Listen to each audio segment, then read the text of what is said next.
spoštovani obiskovalci, drage obiskovalke, dragi in spoštovani Jože Sevljak, dobrodošli v vaši in naši knjižnici. Dobar večer.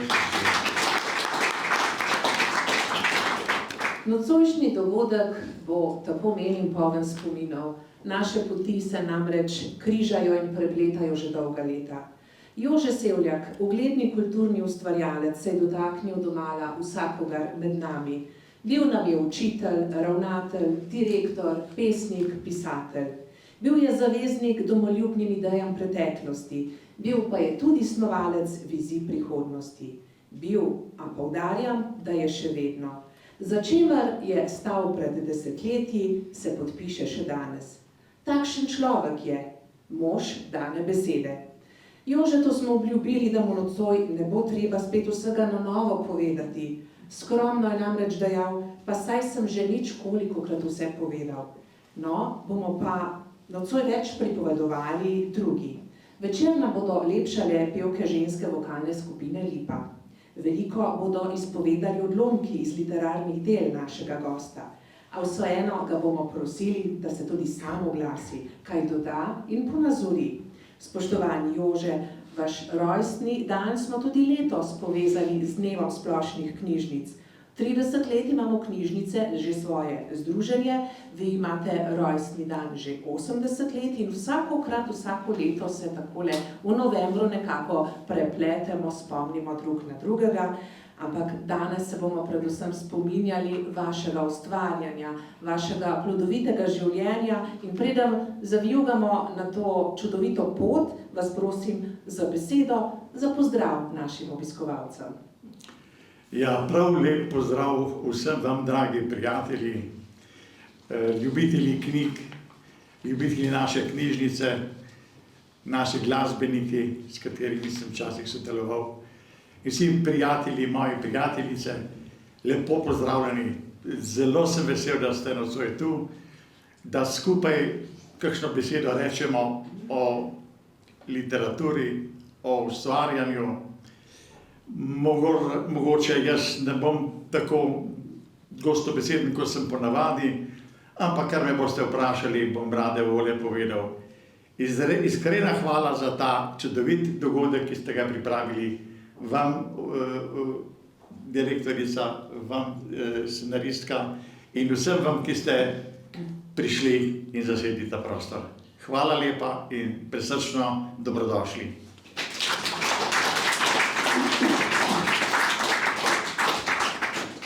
Pa pojdimo torej na pot, med kraje, med dneve in leta, ki tečejo in seveda med ljudi, ki so zaznamovali življenje Jožeta Sevljaka. Klanec pri Vačah je tisti kraj, ki ga spremlja najdlje. Tam je bil 19. novembra 1942 rojen očetu Jožetu in mami Pavli. Tam se je s sestrama zapletel v mnoge otroške igre. Tam se ga je dotaknila narava, lepota dediščine in vaških pripovedk. Zanimivih, a robatih, pa hkrati tudi milih značajev ljudi, ki se jim je kasneje priklanjal v svojih izpovedih in postavljal nemenljive spomenike v svojih literarnih delih. Otroštvo, čeprav je bilo skromno, pa tudi delavno, je bilo odeto z ljubeznijo in naklonjenostjo družine. Odhod v dolino, v Litijo, ko je pričel obiskovati nadaljevalne razrede osnovne šole, pa mu je prinesel že prve streznitve, ki so bile del odraščanja. Da bo profesor oziroma učitelj verjetno takrat še ni čisto vedel. Veste, Jože mi je nekoč povedal, da si je želel postati zdravilec dreves. Ampak v njegovi mladosti sem prepričana, da takšnega poklica še ni bilo, danes bi ga mogoče pa že našli v kakšni študijski smeri. Ampak poglejmo zdaj v čas šolskih klopi. Gospod Sevljak, ko smo prebirali vaša dela, pa obdobje šolanja in navezanost na dom, družino, lepo ponazori tale odlomek iz knjige Poznal sem jih. Tistih 50 let prejšnjega stoletja že zdavnaj ni več. Tudi čmerikavega jutra ne, ko je kazalo, da bo vsak čas porosilo. Bil sem namenjen v litijsko nižjo gimnazijo. Vsako jutro na poti v dolino proti večeru nazaj v vaške hribe. Čeprav mi je oče v mestu najel dijaško sobico, sem bil tako navezan na svoj kraj, da sem pogosto pobegnil domov. Mama se je jezila, ko me je zagledala, češ, zjutraj boš moral pa spet na dolgo, utrujajočo pot. Dejansko sem prišel domov samo prespat. Ko sem zjutraj odhajal, sem jo tolažil. Mama, ti kar pojdi nazaj v posteljo, zame ne skrbi. O, Bog, kako se mi smiliš, je zmajevala z glavo, ko je na vogalu hiše gledala za menoj, dokler se ji nisem izgubil izpred oči. V njegovem prvem romanu Zeleni kres, ki je izšel leta 1992, pa je Jože Sevljak opisal pot mladega, 20 let starega učitelja.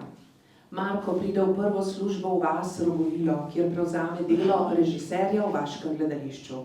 Zgodba se dogaja v socializmu. Išla je ob njegovem Abrahamu, to je zares primerno darilo. In bralcu se zdi, da je pri dogodku, tisti uprizoritvi gledališkega dela, sodelovala vsa vas.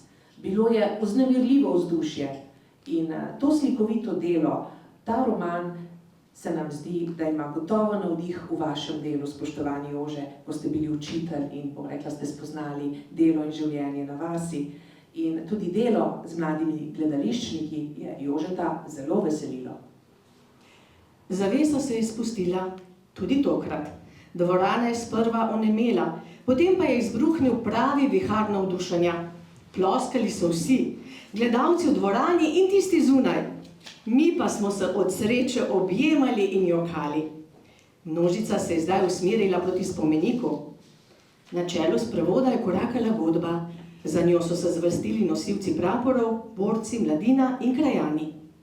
Ko je predsednik Zveze borcev po slavnostnem govoru in kulturnem programu odkril okoli Marmorja ovito slovensko zastavo in so se delegacije z venci poklonile spominu padlih, je nad vasjo zakipel kvišku nov pomnik naše preteklosti.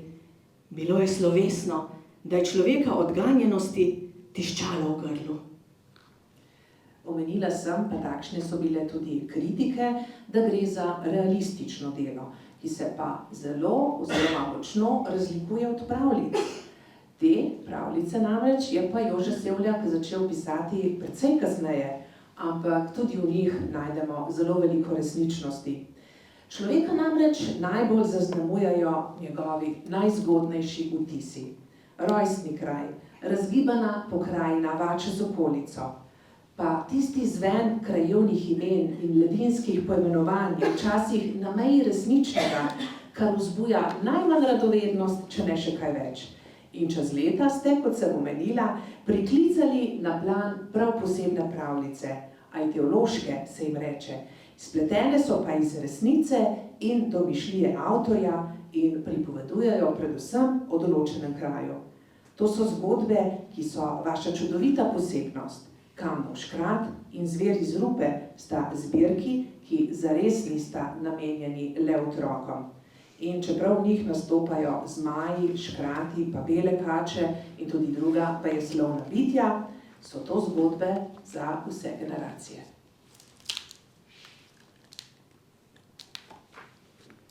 Odlomek iz Gadjega kralja. Tedaj se je zaslišalo preteče sikanje. Na visoki skali se je pojavil velikanski gad s krono na glavi. Kamni v njej so se svetili, da je dečku jemalo vid. Sina si mi ujel, se je dostojanstveno oglasil. Če ga izpustiš, ti izpolnim sleherno željo. Ne morem, prodal ga bom živalskemu vrtu. Z denarjem bom očetu pomagal kupiti novo kravo. Kaj pa je narobe s to, ki jo imate v hlevu, je vprašal Gadji kralj. Bolna je, ne more imeti telička. Pa tako bi ga potrebovali. Ko bi teliček porastel, bi ga prodali. Z denarjem bi oče poravnal dolgove, pa še čevlje bi nam kupil. Jesen se bliža, bosi smo. A zakaj pa ne pošljete po živino zdravnika? Ne more ji pomagati, krava je jalova. Ni pomoči, pravi moj oče. Glej, fantič, takole ti povem. Ti izpusti mojega sina, jaz pa ti zaupam, kako pozdraviš kravo. Kako naj vem, da bo tisto, kar mi boš povedal, tudi pomagalo? Kraljeva beseda zmeraj drži. Kraljeva beseda je zakon. In kaj naj storim? Dobro me poslušaj. Ob sončnem zahodu na strezi v Jrmanci škaf bistre studenčnice. Z njo 3-krat na dan namaži njen trebuh, pa ne z roko. Pri križu odlomi vejico pušpana. Z njo delaj kroge. 3-krat po levi in 3-krat po desni strani trebuha. Vodo menjaj vsake 3 dni, tega ne smeš pozabiti. Če boš mazal z vodo, ki bo starejša, ne bo nič pomagalo, pa še nesreča vas lahko doleti. Si me razumel? Deček je pokimal, čeprav še vedno ni bil prepričan v resničnost njegovih besed. Ko bo ozdravljena, je kralj znova povzel besedo, bo 3-krat zapored zamukala. Takrat jo primi za roge in izreci besede. Tako se mora zgoditi. Jamčim ti, da bo povrgla zdravega telička. Zdaj pa izpusti mojega sina. Deček je dvignil rogovilo in gad se je urno odplazil v svoje domovanje. Hvala ti, je rekel gadi kralj, zdaj sva si bod. Zabliskali so se biseri v njegovi kroni in že ga ni bilo več. Deček je še dolgo strmel v skale, nato se je odpravil domov. Nikomur ni hotel povedati o tem srečanju, saj ni želel, da bi ga imeli za čudaka. Šel je v hlev, pobožal je šeko in si mislil, kako lepo bi bilo, če bi bilo vse to res. Ko je sonce zašlo, je vzel škaf in stekel v Jrmanco. Natočil je bistre studenčnice, pri križu otrgal vejico pušpana in se še pred mrakom vrnil domov. Pomočil je vejico v vodo in naredil velike kroge. 3-krat po levi in 3-krat po desni strani. Šeka ga je začudeno gledala, pomulila seno, ki ga je položil v jasli, legla v listje in začela v miru prešokovati. Dnevi so tekli in nič se ni zgodilo. Deček je tekal v Jrmanco, mučil se je s težkimi škafi. Šeka pa ni hotela 3-krat zamukati. Skoraj bi že obupal, a vdal se ni. Nekega dne so se pripodili temni oblaki. Nebo se je v hipu stemnilo, skozi ozračje je zasikala strela in udarila v vrh stare lipe. Po strehah so zaropotale težke dežne kaplje. Začelo je liti, da nisi videl pedi pred seboj. Čiste vode v škafu je zmanjkalo. Deček bi moral ponjo, a kam naj gre v takem vremenu? Strah ga je bilo strele, pa tudi moker bo kot miš. A kaj bo zdravljenjem, ga je skrbelo. Kako je že rekel gadi kralj, da ne sme mazati s postano vodo, da pride lahko do nesreče? Torej je edini izhod, da gre na pot. Mora, naj stane, kar hoče. Pograbil je škaf in sredi najhujšega naliva stekel v Jrmanco. Strele so švigale, grom je udarjal na vso moč, dež pa je padal kot zastavo.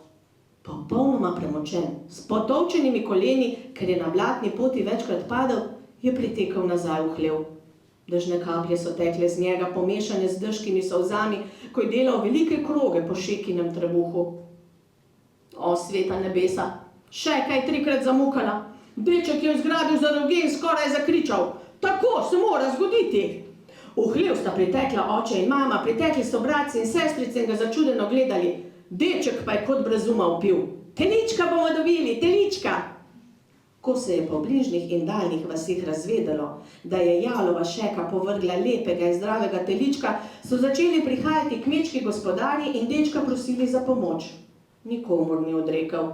V zahvalo so jim prinašali darove, tako pri hiši ni bilo več lakote. Tudi marsikateri novčič se je zgodil na mizo, čeprav ni nikomur računal. Življenje pri njih se je popolnoma spremenilo. Šeka je povrgla še veliko teličkov in otroci so imeli vsako jesen nove čevlje. Gadov v škarpi po tistem niso videli več. So se kam odselili, ker se je gadi kralj zbal za svoj rod, ali pa so se samo poduhnili. Kdo bi vedel? Sicer pa to tudi ni več važno, mar ne?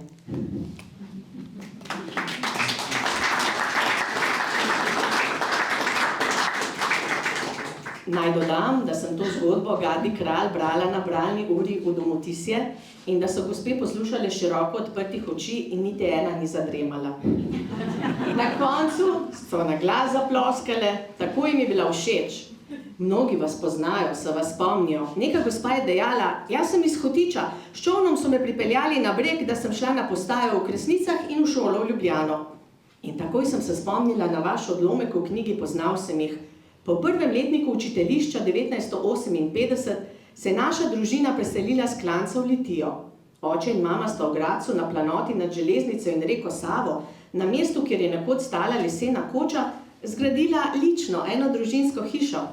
Tako je odpadla moja vsakodnevna hoja s klanca v Kresnice, kjer se je bilo treba najprej prepeljati s čolnom prek Save, nato pa na postaji počakati na legendarnega Hlapona, ki te je odpeljal do Ljubljane.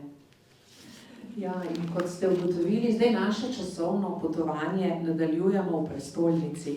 Po končanem šolanju ste, Jože, izbrali študij na Pedagoški akademiji, smer razredni pouk, kasneje pa še pedagogiko na Filozofski fakulteti. In nato ste službovali v nam bližnjih krajih, v Gabrovki, Podkumu, pa tudi Zagorju ob Savi. In Zagorje je bila pomembna postaja v življenju Jožeta Sevljaka. Tam je spoznal svojo življenjsko sopotnico, Jožico. Tudi ona je bila učiteljica. Poročila sta se in dobila hči Majo. In ker je družino treba nekako prizemljiti, jo okoreniniti, sta se odločila, da si bosta dom zgradila v Litiji, v Gradcu.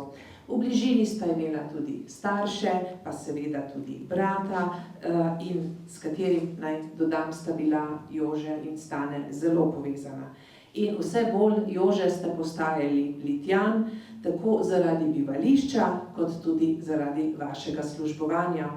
Ampak meni se je res vedno zdelo, da je Zagorje takšen poseben kraj, s katerim ste močno povezani. Razlogi pa so verjetno različni, kot sem že omenila. Malo zaradi službovanja, malo zaradi intenzivnih vezi, ki so se spletle s kulturniki, malo zaradi pridobljenih sorodstvenih vezi, pa tudi prva pesniška zbirka Razvejeno deblo se je rodila v Zagorju in v njej ste se povezali še s tremi pesniki, lahko bi rekli tudi zbirka pesmi štirih, a ne? In preden vas pa vprašam o tem, če so se vezi med vami ohranjale, če ste se nekako posebno povezali, dodam, da vas nocoj prav posebej pozdravlja gospod Vlado Garantini in vam iskreno čestita in se pravi toplo pozdravlja. Kako je torej z Zagorjem in z vašimi kulturnimi prijatelji?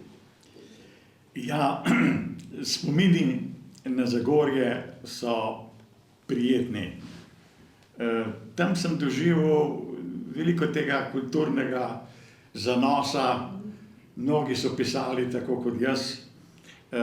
In tako smo se kmalu dobili, mislim, da nas je bilo 5 ali 6 takih entuzijastov, ki smo ustanovili društvo dedičev.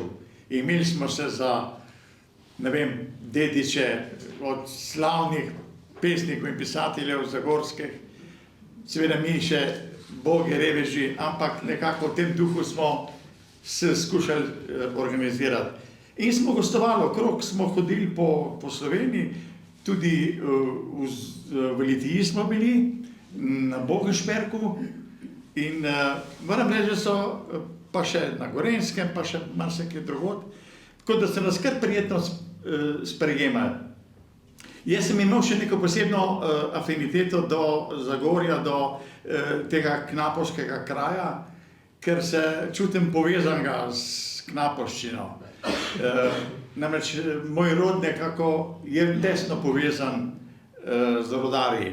Moj stari oče je bil rodar v Ameriki in je tam tudi žalostno končal. Najbrž je bila nesreča rodarska in je končal potem v bolnici. Najmlajši stric je bil rodar v Bosni in je, Frances mu je bilo ime, in je tam doživel nesrečo. Zrušil se je sprednji del, oziroma zadnji del rova, tako da so bili zasuti, zaprti v neki komori in niso si mogli privoščiti zraka, tako da so si pogrizli jezike in poruvali lase od tega, ker niso mogli dihati. In jaz sem takrat napisal eno pesem, ki še danes globoko spoštujem v sebi, da sem jaz namesto mojega strica, ki je brez jezika, tisti, ki pripovedujem zdaj za njega. Tako da zdaj je od te slavne druščine dedičev sva ostala samo še dva. Garantini Vlado, ki si jo pravičil, drugi so pa pomrli, akademski slikar France Kopitar, potem je bil en iz Kisovca, Franci Lahovič, eden najstarejših pesnikov, pa tudi najboljših po moji oceni, pa še eden, se ne moram zdaj spomniti. V glavnem, ostala sva samo midva. In žal je tako, leta tečejo, pri meni se to najbolj vidi, ne? Ker sem zdaj starosta te skupine že. Ostala pa je dediščina vaših čudovitih pesmi, iz katerih so mnogi črpali navdihe. Naj dodam, da kljub temu, Jože, da ste živeli in ustvarjali kot intelektualec, ste bili vedno dovzetni za stiske malega človeka. Zakaj je tako, si lahko mislimo, pravkar ste nam to povedali. Ker male ljudi življenje vedno stiska. Čutili ste njihovo odrinjenost, pozabljenost, nepomembnost. Veste, 66 let pred vašim rojstvom se je pa tudi na Klancu, ampak vrhniškem, rodil Ivan Cankar. Tudi v njegovih delih smo prepoznavali usodo preprostega, revnega človeka. Vi, Jože, pa ste v letu 2010 izdali zbirko zgodb Kot kamen, kot dež. V njej opisujete usode antijunakov, kot je napisal v spremni besedi Marko Golja, da vi, se pravi pisatelj, obvladate dramaturgijo tesnobe. Aleksandra. Odlomek iz knjige Kot kamen, kot dež, mlada koža. Vročična noč se preveša v jutro.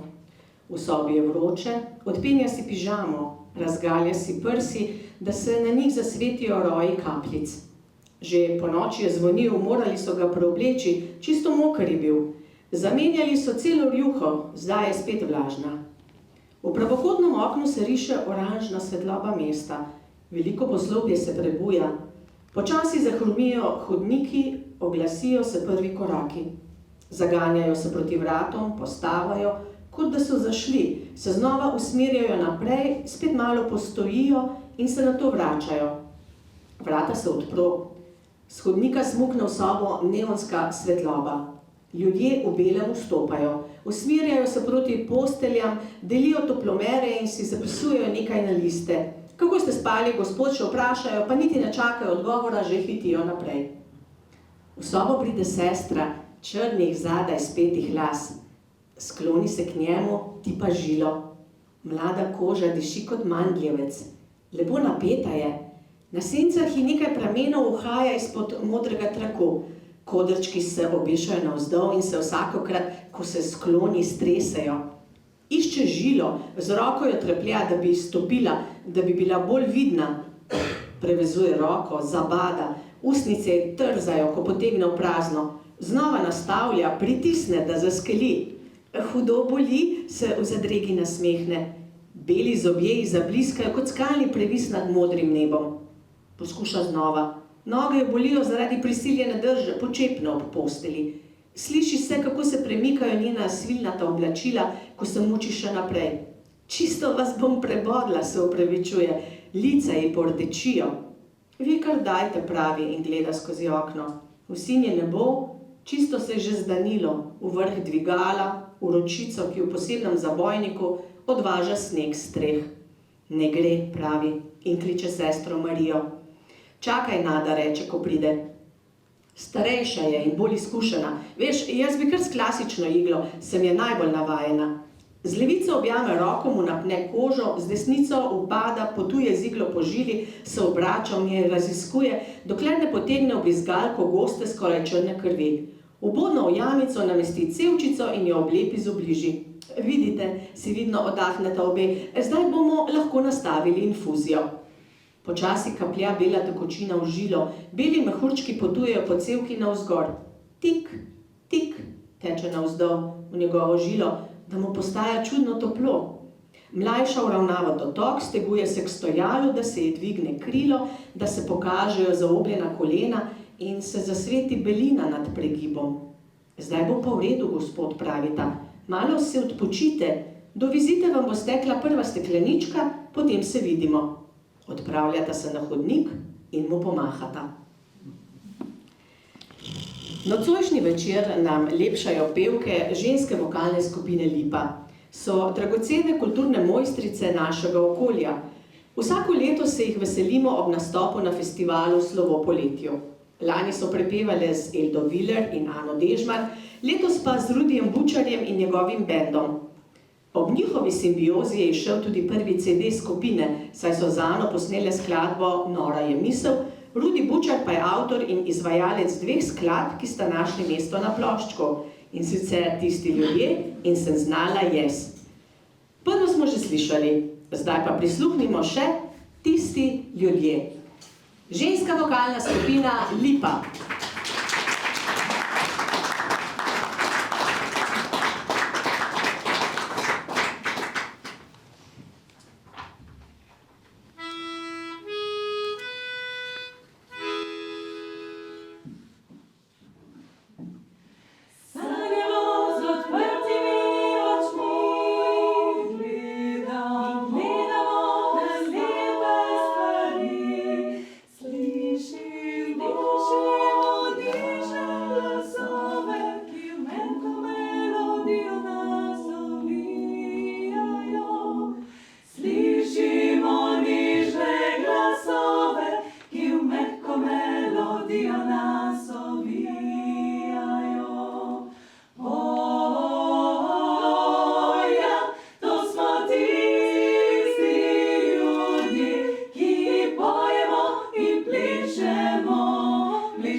smo soncem obsijani in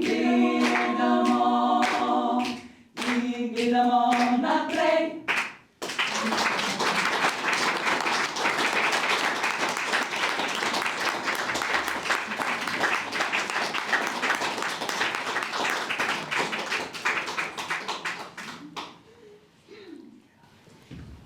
Zdaj pa se selimo v leto 1982.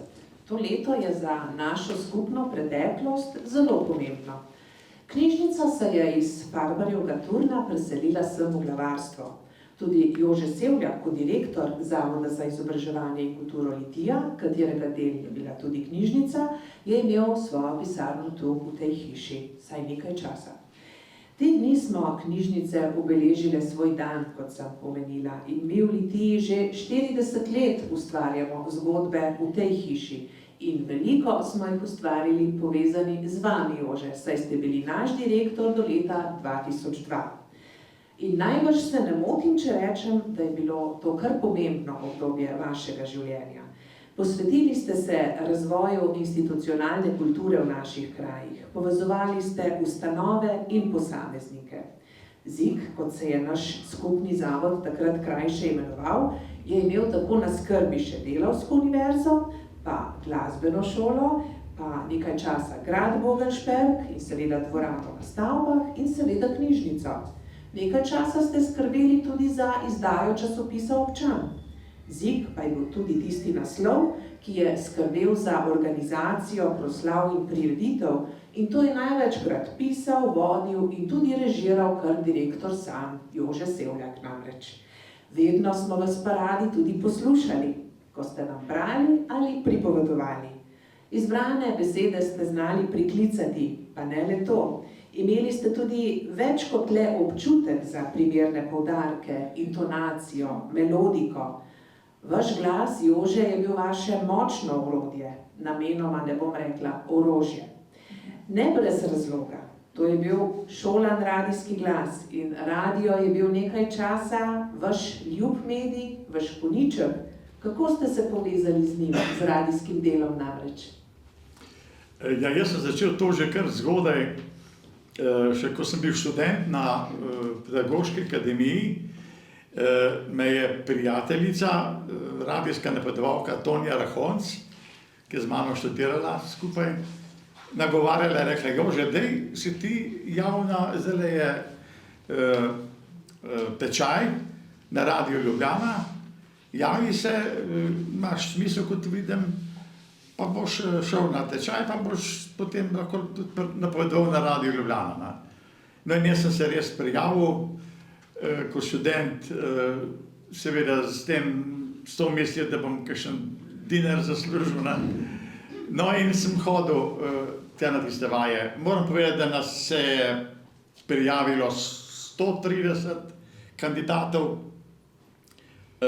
izbranih nas je bilo pa 15. In jaz sem bil pri Nataliji Prohinjar, pa pri Mlakarjevi, to sta dve dobri napovedovalki zgodovinske osebnosti. Takrat je vodil še ta naš slavni humorist, Ježek, tudi eno skupino. In smo tako hodili. Jaz sem hodil nekaj časa, potem se mi je pa zdelo, da to nikamor ne pele, da bom jaz cel življenje tle hodil na te vaje. Verjetno napovedovalec ne bom, se bom šel učiti, ker sem pač učitelj. No in sem pol tisto nehal. Ko sem pa v Zagorju sprejel službo, je bil pa razpis na Radiu Trbovlje za napovedovalca in sem se jaz pa tjavil. Sem rekel, za Trbovlje pa najbrž bom. Da naučite vaje, ne? Ja, in sem res se javil, bil sprejet, ampak zanimivo je, da me je trboveljski direktor poslal spet na vaje v Ljubljano na radio, k istim mentorjem, kot sem jih že imel. In smo spet ponovno vadili. In potem sem na Radiu Trbovlje nekaj let napovedoval, ja, nekaj let pa tudi na ETV izlake na tej televiziji. To je bila moja izkušnja, ena od izkušenj, se jo pa veselim, da sem jo imel in da me je dala nekaj takih lepih trenutkov. Ne. In vaje vedno prav vidijo. Vedno prav, vedno. No, pa ostanimo še malo pri letu 82. Takrat je išla vaša druga pesniška zbirka. Ta je bila samostojna rožnata kepa, ste jo poimenovali. Takrat Jože ste imeli 40 let, ampak življenje vas je že zaznamovalo žalostjo in osebno izgubo. Ampak včasih pravimo, da je celo žalost lahko navdih in vi ste svoje občutke zelo lepo izpovedali v poeziji. Vem za kraj, kjer so posejane bele skale, vem za kraj, kjer se drobijo pisani kamenčki ptičjih glasov, kadar močno zagori zeleni kres. Vem za kraj, kjer so ljudje mehki in topli. Vem za kraj, nosim ga v sebi, globoko v sebi. Dedu rudarju. Ded, nikoli te nisem videl, nikoli nisem slišal tvoje besede, pa vendar nosim v sebi nekaj tvojega. Ded, tvojih brk nisem vihal in tvojih knjig nisem bral in tvojih žuljev nisem oblagal, pa vendar sem tudi tvoj. V nosnicah čutim prah premoga. Ti pa si tako sama. Ljudje se zbirajo, te škropijo, te ogledujejo, potem se razmeščajo naokoli in se začno pogovarjati. Ti pa ležiš na tem mrazu, drobna in črna, bleda in trda, s podvito čeljustjo v copatah iz papirja in tako sama. Če vaša dela niso izhajala v knjigah, smo jih pa prebirali v periodiki, v revijah torej. Ampak prav vsako desetletje, ki je sledilo 80 letom prejšnjega stoletja, smo nekako preračunali, da je išlo najmanj 4 do 5 knjižnih izdaj. In to je preprosto izjemno. Toliko napisati, še bolj pohvalno in občudovanje vredno, pa toliko izdati. In čas je, da se dotaknemo tudi ustvarjalnosti za mlade. Pesnik potrebuje navdih, to bo kar držalo, ne? In vaša prva muza za pisanje za otroke je bila vaša hči Maja. Nato je prišla Kaja, hči vaše nečakinje, in seveda najmočnejši vzgib za pesnanje za najmlajše, vaš vnuk Jakob. Aleksandra. Dva navdiha sta Dva navdiha prisotna. sta, poleg 2 muzi sta. Dve muzi sta, Ja. tretja pa manjka. Obveznosti. Naša Maja, pridna punčka, nič več noče se igrati, spanec leze ji na očke, v posteljo jo nese mati. Luna bleda, luna suha, razprostira svoje sanje, Maja skače, pleše, raja. Zdaj ptica, zdaj spet muha. Luna ugaša, jutro vzhaja, mrak pokriva šekotanje. Očke mane naša Maja, kje je mama, kje so sanje? Če dovolite, lahko pripomnim samo eno besedo. To pesem sem napisal, ko sem bil v 5. letniku učiteljišča. Slučajno jo je, sam takrat še ni bilo Maje, ne? Ta Maja je bila v meni, skozi sem rekel, če bo punčka, da je kakšna punčka, bo Maja. No in slučajno, ko sem to pisal, skrivaj pri uri glasbe, me je naš profesor za glasbo, Jakob Šegula, znan skladatelj tudi, je rekel, Jože, kaj pa ti delaš? Skušal to spraviti, pa mi ni uspel, ne? Pa je le nekako potem pogledal in videl, prav, to je pa pesem. Veš kaj prav? To pesem bom pa jaz to glasbo. In jaz sem rasel, ker sem mislil, da mi je nos zrasel gor do stropa. In zanimivo, da je ob koncu učiteljišča ta pesem išla v knjižnici njegovih pesmi in da smo jo potem peli po slovenskih šolah, ko smo bili že učitelji. In jaz sem bil zelo ponosen na to. Tole je tak dogodek, ki ni mogoče tako znan pa sem ga rad povedal. Ja, lepo. No in tukaj lahko samo še dodava, ne, da je 14 vaših pesmi uglasbenih. To smo nekako odkrili v raziskovanju vašega ustvarjanja. Bo držala, upam, da bo držala. Ja. No, naslednja je Moj ata. To je od tiste muze, ki manjka. Ata na voz nalaga gnoj, vnuček se čudi. Kam ga voziš, ata moj? Na njivo, Jakob, da bo bolje rodila, da bova z mamo krompir posadila. Krompirček je dober, imamo ga radi, zato ga ata veliko posadi. Veš, Jakob, mnogi mislijo, da gnoj smrdi. Jaz pa pravim, da gnoj diši. Iz njega zraste veliko rastlin, tudi take dišeče in tiste, ki jih pobiramo v vreče. Bodi ponosen nase in na svoj rod. Če boš od gnoja zamazan, boš še zmeraj gospod. In še ena za Kajo. Pust. Danes že ves dan nismo videli Kaje, le kje tiči. Videli smo zajčka, videli princesko, videli medvedka, kako se premika racaje, nikjer pa ni bilo naše Kaje. Ko nas je najbolj skrbelo, da se ji ni kaj zgodilo, se nam je od veselja skoraj zameglilo. Mislili smo, da nam vid nagaja. Ko je medvedek slekel kožuh, je pred nami stala Kaja. Z debelo šminko okrog ust. Seveda, kaj se čudite, saj bil je vendar pust.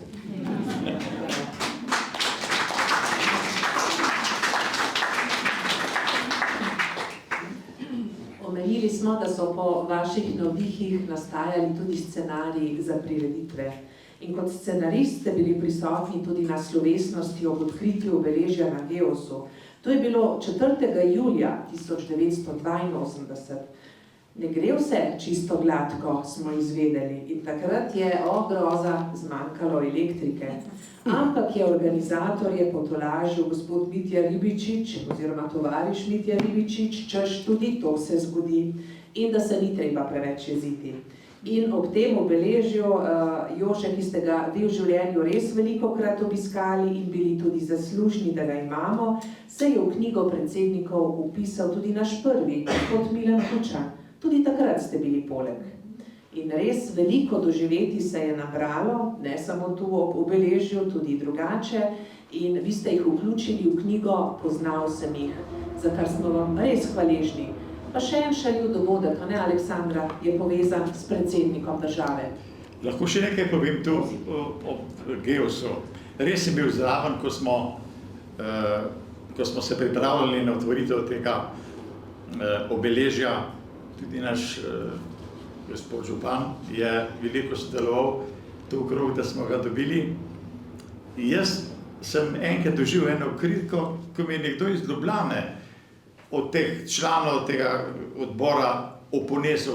Ti veš, ti se malo premalj zanimaš za tale kraj Geos, ne? To je tvoj kraj, ti si te doma. Si rekel, veste, gospod, jaz vam bom takole povedal, vi tega niste vedeli, ampak tu, ker stoji ta spomenik, ta pomnik, pa ta prostor tu okrog, tu smo mi včasih kosili mrvo in sem jaz nosil našim koscem vodo iz bližnjega Studenca. Tako da vi meni ne morete govoriti, kako se jaz malo brigam in kako malo poznam ta kraj. Ta kraj je moj in jaz sem ga poznal, ko sem bil star 5 let. To je malo za dopolnitev. Ga nosite v sebi, lahko rečemo. Ja. Kar izvolite. V poznih 90-ih smo v Litiji odpirali nove poštne prostore, na katere smo Litijani potrpežljivo čakali že nekaj let. Naš častni gost je bil takrat predsednik vlade dr. Janez Drnovšek, ki je prostore tudi odprl in imel ob tej priliki slavnostni govor. Scenarij in samo izvedbo je imel na skrbi naš zavod za izobraževanje in kulturo. V programu pa so sodelovali tudi plesalke glasbene šole Litija in litijski godbeniki. Na prireditev smo se skrbno pripravili. Med drugim smo dali v pregled tudi ozvočenje, da bo ja vse v redu. Kot za nalašč se je ravno pri ozvočenju zataknilo. Naenkrat je začelo odpovedovati, ko je bila ravno na vrsti plesna točka. Ampak plesalke se niso dale. Kot prave profesionalke so ples odplesale do konca. Brez glasbe seveda. Ozvočenje se je znova oglasilo, ko je spregovoril predsednik. Upali smo, da bo zdaj v redu, ko je znova utihnilo. Predsednik Drnovšek je junaško nadaljeval, nam pa je ledenela kri. Tonski mojster je skušal ugotoviti, kaj je narobe, trudil se je okvaro odpraviti, pa vse zaman. Gostje so zavijali z očmi in pogledovali v nebo. Ko so predsedniku Drnovšku na rdeči blazinici prinesli škarje, da prereže trak, se je skrivnostno nasmehnil in zašepetal. Pa režejo. Po prireditvi smo po vsej Litiji lovili našega ozvočevalca. Tako je bil obupan, jaz pa sem se v imenu zavoda predsedniku pisno opravičil.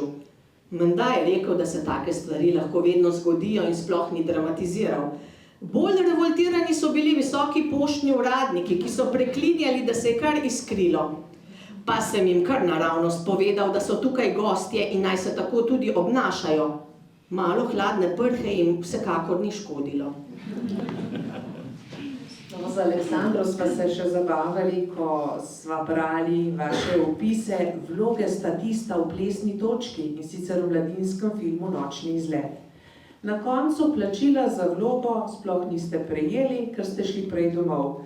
Še to, tudi prizora vašega plesa ni ohranjenega na filmskem traku, ker so ga izrezali.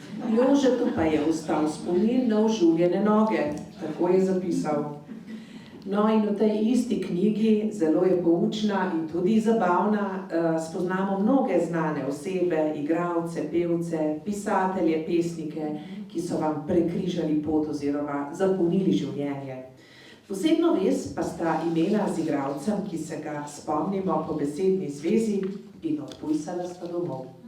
To je bil prvak slovenskega gledališča Jurij Savček in sicer vam je pomagal uresničevati idejo o projektnem gledališču v Litiji v sezoni 2000-2001. In veste, kaj je dejal za Jožeta? Jože Sevljak je bog in batina litijske kulture. To je precej laskavo, ampak Jože, kaj ste si pa vi takrat želeli za Litijo, v zvezi z gledališčem namreč? Ne vem, jaz sem zelo želel, da bi v Litiji ponovno vzbudil gledališko življenje. Litija je bila včasih izredno gledališko mesto. To so bile mnoge predstave, se spomnimo, mi malo starejši, ne.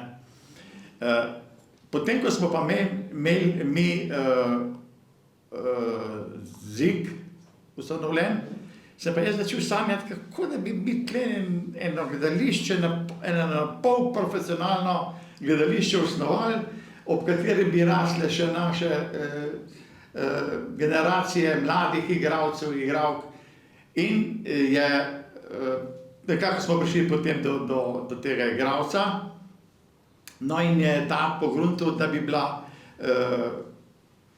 taka oblika igralska tle pri nas, da bi se imenovala Ta Litija, skovanka iz Litije in pa Talije, ne. In smo imeli že dve predstavi ali tri, ne, z dvema profesionalnima igralkama in tem igralcem. Sam potem je zamrl, je nekako propadl, kot je v Litiji že marsikaj propadl. Ni to začelo rasti, ne, in še danes. No, danes imamo spet mlade, ki se ukvarjajo z gledališčem, hvala Bogu, ne. Ampak takrat je bilo pač tako, je. Jaz sem poskusil marsikaj in tudi to, ne. Ampak, veste, knjižničarji smo pa vedno najbolj hvaležni, ko luč sveta zagleda knjiga, ki našo preteklost in kulturo približa mladim. In v mladinskih povestih Skrivnost temnih globin iz leta 2004 in pa Načeta vrv iz leta 2006 je bila kar nekako vizionarsko napovedana pot razvoja muzejske dejavnosti v našem kraju. O brodarstvu se namreč podučimo v tej zgodbi Načeta vrv. In ne le, da imamo mi v Litiji občinskem grbu brodarja in tudi trajno obeležje v spomeniku tam pri športni dvorani, imamo tudi svoj literarni spomenik v tej knjigi, ki je posvečen dediščini Save in Brodarjev. In potem je tu še omenjena Skrivnost temnih globin, skoraj da prava detektivska zgodba o 3 junakih, ki padajo v zapuščeni rov rudnika, in o tem reci in piši, kako, bom rekla, se krilatica glasi, je Jože Sevljak pisal že v letu 2004. No, v letu 2017 smo se pa zbrali ob otvoritvi na slovesnosti za odprtje rudnika Sitarjevec. Seveda je Jože Sevljak vse skozi spremljal aktivnosti povezane z oživljanjem rudnika. In sicer še precej pred odprtjem, ko so Sitarjevec omenjali le redki zanesenjaki, je on takrat podpiral raziskovanje te tehnične in naravoslovne dediščine. In še to, v pododrju dvorane na stavbah so se v času njegovega vodenja ZIK-a postavili temelji Litijskemu muzeju, in sicer zbirko predmetov iz železničarske zgodovine, iz brodarstva in iz rudarstva. Ej, za las je šlo, si odahne Srečko, ko Vasilij pristane tesno ob njem. Oprimejo se jeklene žice in se spuščajo po nasekanem lesu navzdol. Kmalu ugotovijo, da je zmanjkalo nitke. Kaj zdaj? Naj se ustavijo ali nadaljujejo pot? Nimamo kaj premišljevati. Pot si bo treba zapomniti, odloči Vasilij in se odpravi dalje. Kaj pa, če se spet izgubimo? Srečko je ves negotov. V roki ga strašno zbada, pot pa je vsa grša, posuta s kamenjem in s podrtim jamskim podporjem. Zato si bo pa vsakdo zapomnil del poti. To je odlomek iz Skrivnost temnih globin. In kako pomembno se razvije sporočilo v tej zgodbi. Mladi junaki naletijo v rovu na redek izvod katekizma preljubega Trubarja. Kako poučno je vpeta knjiga v zgodbo, in to ne katerakoli. Pa je že čas še za kakšno pesem, in to zapeto. Tudi vaših pesmi je, kot smo omenili, kar 14 uglasbenih. In kako ste prišli do stika z drugimi skladatelji? Eno vam je profesor izpulil takrat, a ne? Kako pa je bilo z drugimi? Ja, z ostalimi je bilo tako, eno ali dve je uglasbil moj sošolec, ki je že pokojni, Janez Tome. Potem iz Zagorja je glasbenik, kako se piše? Franci Lipičnik, 2 ali 3. Potem je naš litijski glasbenik Slimšek. Ja, sem morda koga pozabil. V glavnem, ko se je dogajalo slučajno, rekel je, imaš kaj, pa sem dal. Rad bi samo nekaj dodal še k temu rudniku. Rudnik smo začeli že zgodaj opazovati kot neko možnost, da bi nekaj enkrat nastalo, takrat že, ko smo imeli Zavod za izobraževanje in kulturo. In jaz moram se pohvaliti, da sem bil zelo drzen ali pa predrzen takrat, in da smo torej ob tistem odboru, ki smo ga osnovali, sklenili, da bomo mi odprli rudnik ponovno, čeprav to je bilo zaprt, to je bilo zabarikadiran, župan ve, kako je bilo. No in mi smo uporniški, kot smo bili, pa tako mlajši, kot smo bili, pogruntali, da bi to odprli. In se jaz bral stare rudarje nekdanje, in ga Toneta še se danes spomnim, in sem rekel, Tone, povejte, kje je približno, ki je bilo vse zasuđene, kje je približno, ki bi ta vhod v rudnik? Pa je gledal takole, mi je rekel, tole smer, pa smo šli v ono smer. Dobili smo kopače in začeli kopati, in smo takrat odprli, se je odprl vhod. Prvič v zgodovini. Je bilo pa to takrat še prepovedano. Župan bo dobro vedel, ker so bili proti v Ljubljani, ni za pošto ne smemo odpirati, to je zaprto, to je fertik. No in jaz sem se neki dan peljal iz Ljubljane z avtomobilom domov v Litijo in slišim po radiju, da se je usula zemlja na cesti med Litijo in tem krajem tlele, Logo? ja, Logom, in da je stvar nevarna.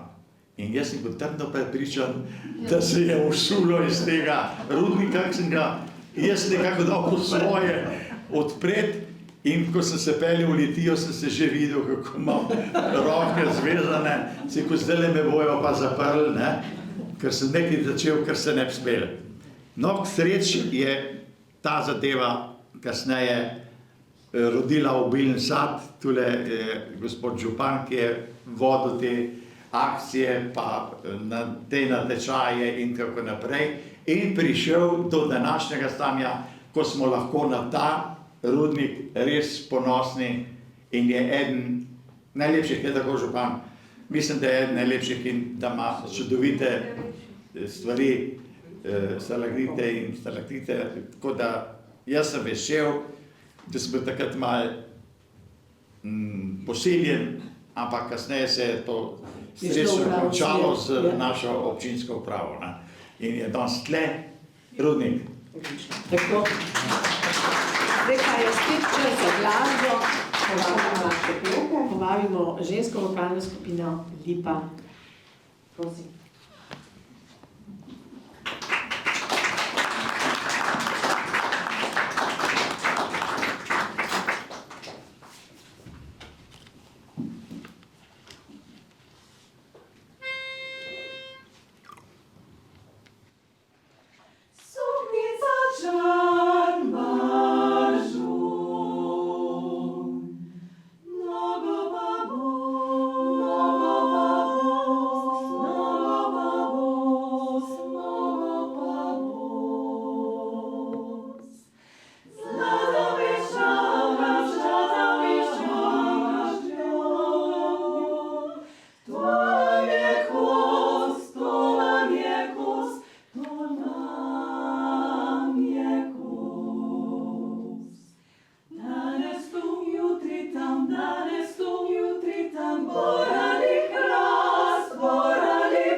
Še enega življenjskega poglavja oziroma obdobja ali pa recimo temu kar poslanstva pri Jožetu Sevljaku ne smemo pozabiti.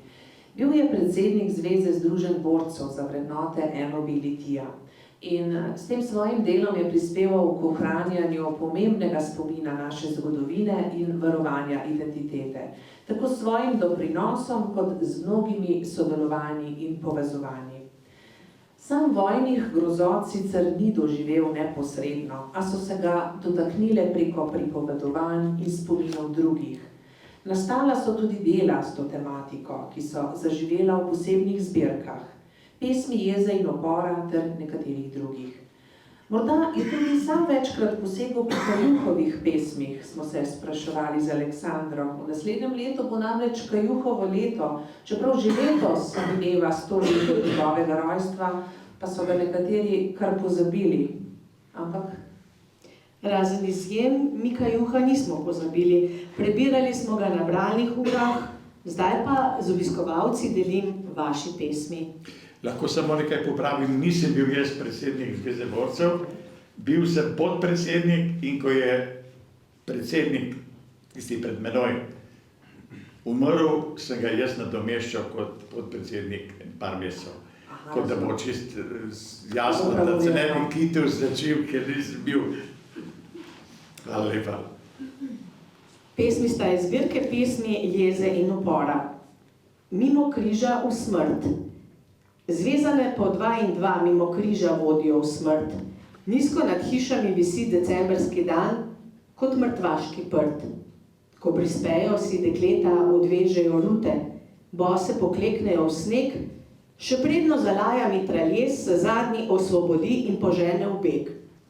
Ko zadrdrajo streli, se končajo mlade sanje, sneg pordeči.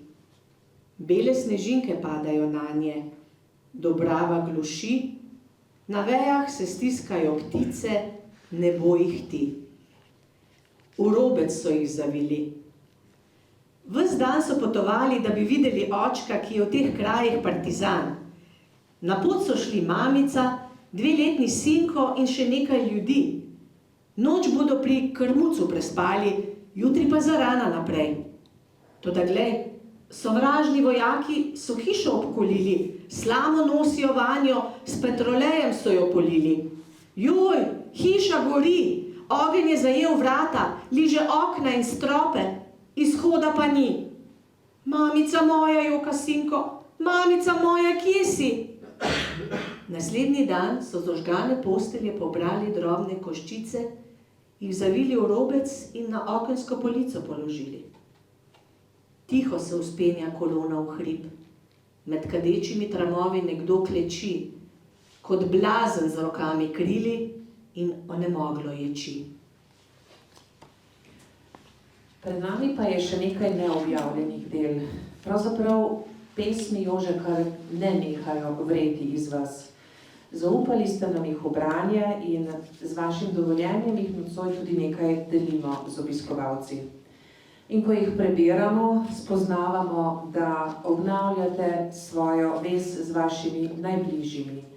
K srcu si jemljete vse, kar vam je dragoceno in sveto. Hkrati pa nam preprosto sporočite, da leta in dnevi tečejo, se pa tudi iztečejo. Čudno tih. Kako naj se družim s teboj? Kako naj ti roko podam? Ni več družabnih večerov, tam, kjer si zdaj, si sam. Kdaj pa kdaj tvoj dom prelete ptice? Na večer pridejo murni pesmi pet. Cvet v Dobravi se vztrajno zapira, čudno tih postaja ta svet. Ostal pokončen bom in zvest. Razsujte me med cvetni prah, da z njim tiho sedem na poljane, ko bom prestopil večni prag, ko veter zadnjič me objame. Potem naj kuštra radovedne glave, naj dviga prah z neskončnih cest. To prosim ga, naj postori še zame, da ostal pokončen bom in zvest. Če dovolite, bi ob teh pesmih rad to rekel. Posvečene so mojemu bratu, ki je pred leti izgubil življenje zaradi covida, še relativno mlad in sposoben. In je bolečina neznosna, vedno bolj in bolj kluje v človeku in nastajajo nove in nove pesmi. Naj ne bo hvala, v tem času sem napisal, vsak dan so se mi izlivale pesmi iz srca, 1100 novih pesmi. Morda bo kdo rekel, da se hecam, da govorim neumnosti, samo dejstva so tukaj zbrana na kupu. Vaše življenje, Jože, je zelo polno, zelo bogato in spremlja ga tudi likovna ustvarjalnost. Danes vaših slik sicer nismo razstavili, pa vendar tudi to upodabljanje je srčno, je realno, je življenjsko in toplo.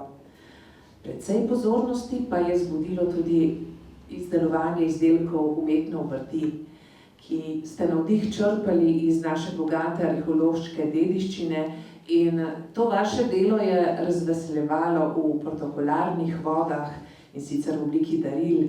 Tu so bile situle, fibule, drugi lepi posnetki iz kopanin in prav s bratom Stanetom sta to družno, srčno izdelovala in pošiljala v svet te lepe izdelke. Vaška situla se nahaja v New Yorku, pa tudi v Olimpijskem muzeju v Švici. Vaša zapuščina je torej izredna in tale naš večer, to naše druženje in takšen poskus skromnega poklona vaši ustvarjalnosti, vaši človečnosti. In tega se zelo močno zaveda tudi gospod župan Franci Rokavec, ki se nam je nocoj pridružil, zato ga lepo povabim, da nam nameni nekaj besed, oziroma da jih nameni vam, spoštovani Jože. Hvala lepa, hvala.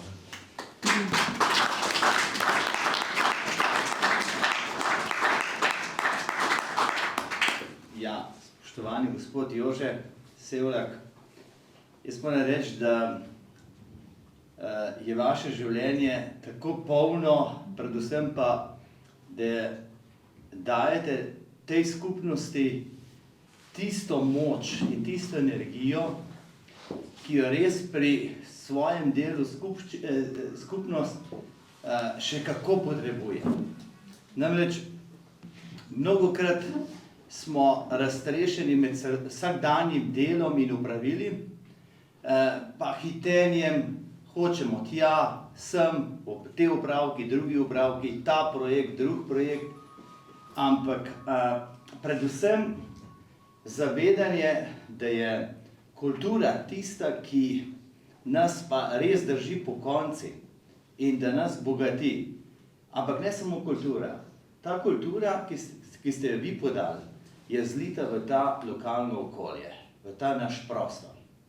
In vi niste samo v tem prostoru, zatem, ker ste ustvarili v pisani besedi ali pa pesmi, ali pa v drugih sporočilih, pa tako tudi z samimi izdelki, ki ponazarjajo to našo ali kulturno dediščino, ali pa bit v srcu Slovenije, ste na nek način nas naredili tudi prepoznavne širše v Sloveniji in tudi širše v svetu.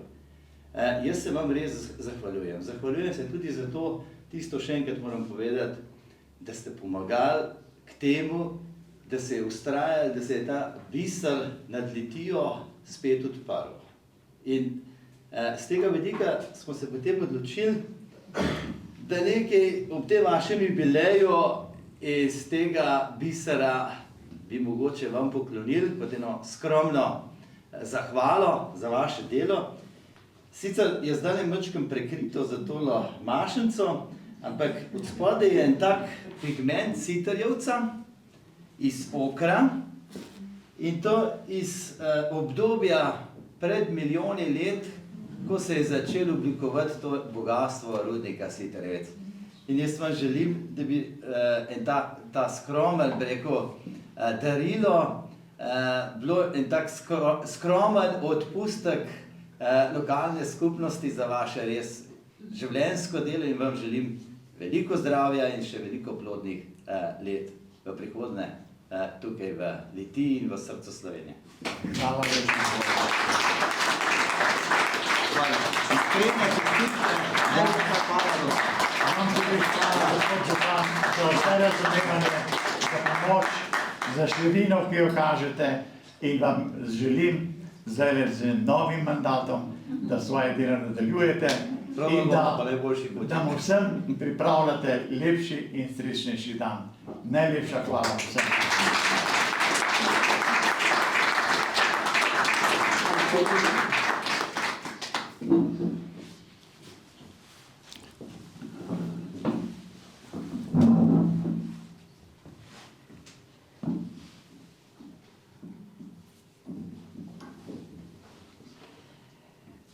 V letu 2002, spoštovani Jože, ste se upokojili. Vaši koraki so izzveneli na stopnišču kulturnega centra, ki je zares povezoval šopek vsega kulturnega.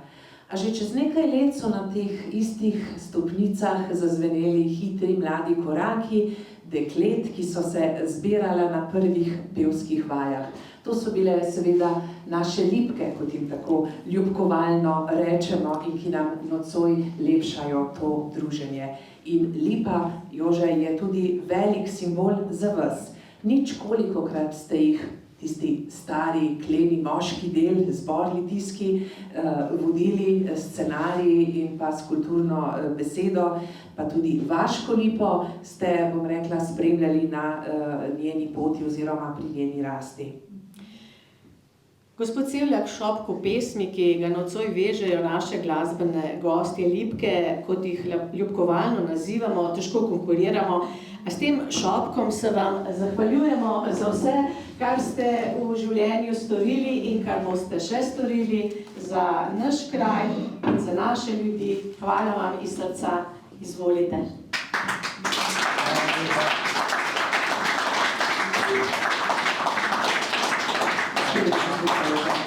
Hvala knjižnici, hvala direktorici, scenaristki. Scenaristki smo bili obe, da ne bo prikrašeno. Za čudovito prireditev, ki ste jo pripravili, za vso pozornost, ki ste mi jo namenili. Hvala tudi za ta prelep šopek, ki ga bo še posebej vesela moja soproga, ljubiteljica rož, pa tudi jaz jih imam rad. Skratka, zelo sem vesel, da sem lahko nocoj z vami, morda zadnjič, morda v kakšni drugi obliki še kdaj. Nekaj bi pa rad prosil, naše Lipke, čudovita dekleta, pevke 1A, jaz bi srčno rad, da bi morda, ali one, ali kako so pa fantje, so pa Lipci, ne vem, da bi se naučili pesem Rodarsko himno, ki obstoji, verjetno gospod župan ve, melodije je napisal Slimšek, besedilo napisal jaz, pa bi se mogoče kdaj dalo kaj naučiti, pa v kakšnih prilikah, ko je kakšna preditev gor, se tudi zapoje ta himna litijskih rodarjev. Jaz bi bil zelo vesel, zelo srečen. Jaz ne dvomim, da je to mogoče. Naučijo se še veliko bolj, bom rekla, izzivalnih, izjemnih pesmi, tako fantje kot dekleta, in rekli bomo, nikoli ne reci nikoli. Gotovo bodo v Lipi prepevali tudi rudarsko pesem. In Jože, nikoli ne recimo nikoli, naj ne bo zadnjič. Ostanite nam zdravi in ustvarjalni. Nas je pred dnevi izredno razveselila novica, da ste prav za svoj rojstni dan, v soboto ste ga praznovali, k svojim 25 knjigam, k 25 knjižnim izdajam pridali še 26. Spomenljivim naslovom Zlato tele. Samo spomnimo se, kaj je v biblijski, bom rekla, zgodovini Zlato tele vse obetalo, in bodimo optimistični. In Jože, vam srčna hvala za to, da ste se nocoj potrudili in prišli med nas in nam soustvarili ta lep dogodek. Hvala lepa, hvala. Naj povem, da so to knjigo izdali moji dragi domači, moji bližnji in prijatelji, ki so se zbrali za moj rojstni dan in me izredno počastili, ker to je za mene najlepše darilo, če izide knjiga. Pač takšen sem in če se ne motim, Jo ima Marko s seboj. je tudi Kakšna je videti? To lahko mogoče res čist še sveža, mogoče še topla. Ampak tako kot je oče rekel, on je zelo skromen, skratka spoštljiv do vseh ljudi, še posebej do kmečkega prebivalstva, to on ljubi, pa seveda to njegove bače, njegov klanec. Mogoče samo to povem, ne, seveda, vedeli smo, da on ne rabi nič, ne, rekel je, jaz pač ne rabim, vemo pa, da knjiga je tisto, kar mu nekaj pomeni. In smo rekli, prav potem pa skušajmo izdati knjigo, a ne, mi tega seveda nismo vešči doma, ne jaz, ne kdo drug, ampak res, en dan, ko je imel on zdravniški pregled v Ljubljani, ne, to je 2-3 ure ga ni bilo doma, sem je vseeno šla za računalnik, on ima napisanih, zgleda, pol je povedal še 6 knjig. Jaz sem vedela, ko je nekoč omenjal to Zlato tele, To pa je. Sem se zelo trudila in našla v vsem tistem, kar pojmuje pa ne, tako, a ne, da to tepe tako kot, to je težko najdeti. No in sem skratka to našla in potem po svojih močeh seveda poiskala ilustratorko, našo Rino Grošlovo, tukaj iz Graške ceste, potem vsega urednika, da je to potem res Lektorico. Lektorico, ja, Stanko, našo Sirkovo, tako da je to potem res nekako izšlo, samo beseda še, gre pa seveda za mladinsko pravzaprav povest, ne? Tudi kot legende z ljudskim izročilom iz Vač o tem zlatem teletu, ki naj bi bil zakopan pod hribom v neki jami, niso ga še našli, ampak to je v tebi očitno vzbudilo neko domišljijo, da si to napisal in to, skratka, smo mi uspeli nekako izdati in je še svež.